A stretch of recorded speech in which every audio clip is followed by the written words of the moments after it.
friends, I'm delighted to be here with you this morning here in Belfast, Ireland's second city, and to speak with you on a week to the day since last week's general election in the South. Before that election, I made it clear that this could be a historic election and the most important election in a generation. I said that the election could shape life on our island for the next decade and beyond, and that the results of the election could be seismic for the Irish political landscape.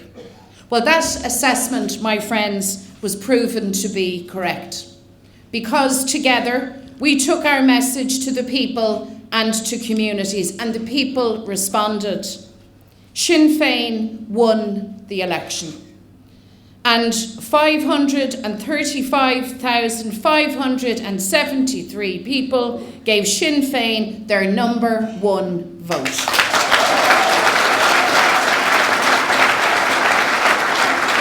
Sinn Féin candidates topped the poll in 24 of the 39 constituencies, many of them with massive surpluses and multiple quotas.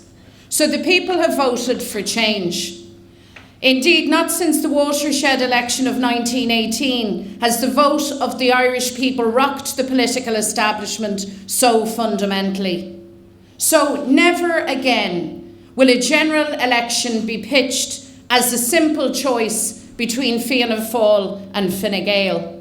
Because just as the unionist majority here in the north is gone, the two-party system in the south also has now been consigned to history. We put forward a manifesto, the aim of which was and is to give workers and families a break, to fix the very real problems we face and to advance to Irish unity. It was and is a manifesto for change. It is the People's Manifesto. And it is the basis for a programme of government, a programme for change, for a government of change. So people are now looking to us to deliver. They're looking to us to lead. What the election campaign demonstrated is that people trust Sinn Féin to stand up for them, to work hard for them, and to make a real difference in their lives. Our objective is a government that builds homes, cuts rents and freezes them. We want to reduce the pension age to 65. We will stand up to vulture funds and the insurance industry. And we want to give workers and families a break by taking the first €30,000 out of the USC. And of course, we want to advance to Irish unity. Sinn Féin wants real change. I know all of us here see and want to grasp that change. And the electorate now want that change too. That's what people voted for last week, for change. Not simply for us to go into government for the sake of it, not for us to have our turn. They have given us a chance to show that we can improve their lives, a chance to show that we can and will honour our commitments, a chance to shape a government that will finally do right by ordinary people. They want a government of change. And that is why Fianna Fáil and Fine Gael were and are so determined to keep us out of government, because they don't want this change. That is why they say they won't talk to us. And it now seems that Micheál Martin's plan is to deny people the very change that they voted for. I think that's an arrogant and an untenable position, given the strength of Sinn Féin's mandate. For our part, Sinn Féin has been proactive and constructive in our approach. We have been doing everything that we can to deliver a government for the people, and we will continue in those efforts. It's on that basis that we have sought to talk to all parties and independents, including Fianna Fáil, to assess whether they are up for the type of change that people have voted for, because that is our duty, that's our responsibility, that is the job now given to us by the people. Whatever the outcome of all this, the political landscape on this island is transforming and changing. Sinn Féin is now the lead party in the south. We are the biggest party on the island by a very considerable margin. And Sinn Féin is the only All-Ireland party resolutely committed to Irish unity. Fine Gael postures as the United Ireland Party, but has no strategy, no programme, and no real desire to bring unity about. As for Fianna Fáil, the so-called Republican Party, Irish unity doesn't even rate a mention in its manifesto as any core aim. Its idea of a plan for unity is to establish a unit within the Department of the Taoiseach to study, to consult on a green paper about the handling of a unity referendum should the circumstances arise. And that's a direct quote. So they've no plan to hold the unity referendum that we need.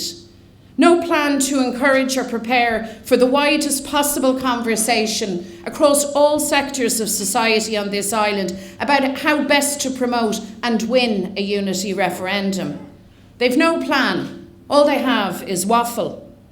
The political establishment of Fianna Fáil and Fine Gael now circle the wagons in defence of a status quo that will never deliver the kind of change that our citizens voted for last weekend. They will try, but they will not succeed. However hard they try, they cannot block the growing demand around Irish unity. Over 500,000 voters endorsed Sinn Féin's manifesto, including our plan for unity, and we are the United Ireland Party. We know that unless partition is ended, it will be impossible to build the republic envisioned in the 1916 proclamation. All of our candidates proudly declared that they are United Irelanders. There was no equivocation, no ambiguity, no room for doubt.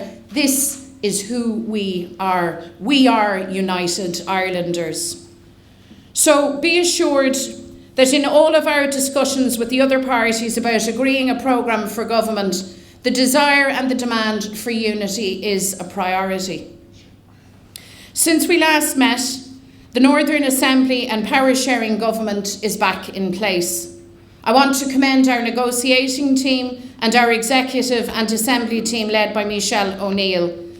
They are working very hard for citizens. In the past week,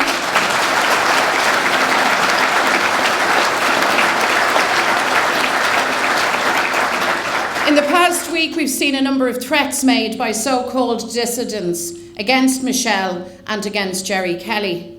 Let me say that these people have no politics, no strategy, they have nothing to offer. These people are at war with their community and now threaten political representatives who serve the people. I want to tell them that Sinn Féin will not be deterred or intimidated. These groups have nothing to offer, and it's past time that they packed it up and disbanded.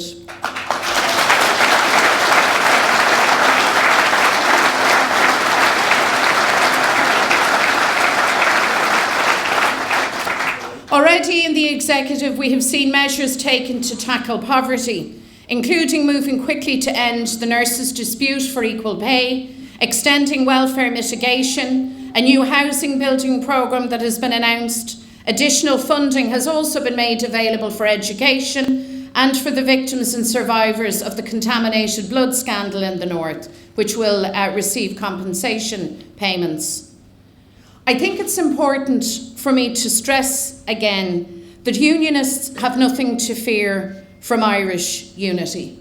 Just as Conor and Michelle and Declan and Deirdre and all of our MLAs will work tirelessly for every citizen, so too this debate needs to be fully inclusive. And of course, many of them may see things differently.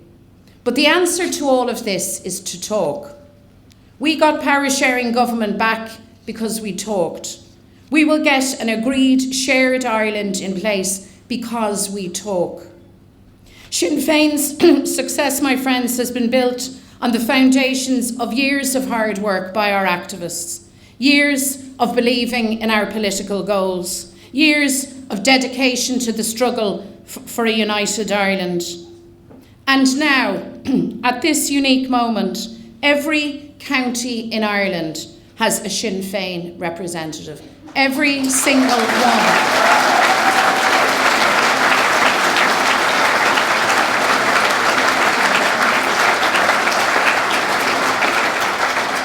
So I want us all to grasp the significance and the history of this moment, because make absolutely no mistake, Accordia, Sinn Féin is with the people and the people are with Sinn Féin. And our job now is to deliver for them. That is what we will do, whether it's sitting at the cabinet table in Dublin or in the executive here in Belfast. The people are ready for change. We will ensure that their voices are heard, that their democratic decision is respected. You see, Micheál and Leo, the old guard can have yesterday, but there's no progress to be found there. Now is the moment for change. Sinn Féin is about here and now and about the future. And the future, my friends, is for all of us who believe in that change. The future will see an end to partition and the achievement of unity in our time. My message to every single person and activist in this room is actually very simple. Remain rooted, remain radical, remain Republican in every single thing that you do. Hold these principles dear. Keep your shoulder to the wheel. Keep working hard in your communities. Keep standing up for our people. Keep believing that we can achieve the Republic because it is within our sights. I am very, very proud to be here with all of you, to lead this great party as we walk together the next vital steps. So onwards, upwards, well done. We can do this. We will do this. We're almost there. And now we will leave and work hard in our communities as proud Republicans, as unapologetic United Irelanders. Sin é a Accordia agus go raibh míle maith agam.